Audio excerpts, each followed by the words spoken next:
তোর পাদের গন্ধ আমি আর সহ্য করতে পারছি না শ্রুতি। তুই এবার হাঁক দে যা। না, আমি হাঁকতে যাবো না। আমি তোর পায়ে পড়ছি শ্রুতি। সেই ছোটবেলা থেকে আমি তোর পাদের গন্ধ শুকছি। তোর পাদের গন্ধ শুকলে আমার পেটের ডায়রিয়া ঠিক হয়ে যায় শ্রুতি। তাহলে আমাকে পাদ মারতে বারণ করছো কেন বিনোদা? তুমি কি চাও না আমি আরো গন্ধযুক্ত পাদ মারি? তুই যদি আমার মেয়ে হতিস তাহলে আমি বলতাম তুই আরো গন্ধযুক্ত পাদ মার, কিন্তু তুই তো রানু মণ্ডলের মেয়ে। আমায় ডেকে পাঠিয়েছো জামাই? ও আমাকে জামাই বলে রাখবেন না। আপনার সাথে আমার কোনো সম্পর্ক নেই। আপনাকে আমাদের ঘরে হাঁক দিয়ে দিইনি বলে এইভাবে প্রতিশোধ নিলেন? আমাদের ঘরে গন্ধযুক্ত পাদ মারলেন? ঘরে পাদলাম আমি? কি বলছো জামাই? আমি কিছুই বুঝতে পারছি না। বুঝতে পারছেন না নাকি পাদ মেরে না পাদার ভান করছেন?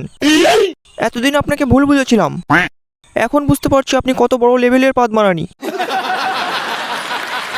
বল শালা, বল কেন পাদ দিয়ে আমার ঘরে? বল কেন পেতে আমার ঘরে দুর্গন্ধ ছাড়লি হারামজাদা? বল। সব কটা হারামজাদাগুলো এক লাইনে দাঁড়িয়ে পড়। সব কটা হারামজাদা মন দিয়ে শোন। তোদের মধ্যে একজন বড় লেভেলের পাদ মারানি ঢুকে পড়েছে। সেই শালা আবার আমার ঘরেও পেয়েছে। কোন শালা পাদ মারানি? কোন শালা পাদ মেরেছিস? ভালোই ভালোই বেরিয়ে আয়, নাহলে ধরতে পারলে কিন্তু শালার পাছার ফুটো আমি বন্ধ করে দেবো। দে আমার ছুরি, আজকে শালার পদে ঢুকিয়ে দেবো। সব কটা হারামজাদা গ্যাসের ট্যাবলেটের পাওয়ার দেখা।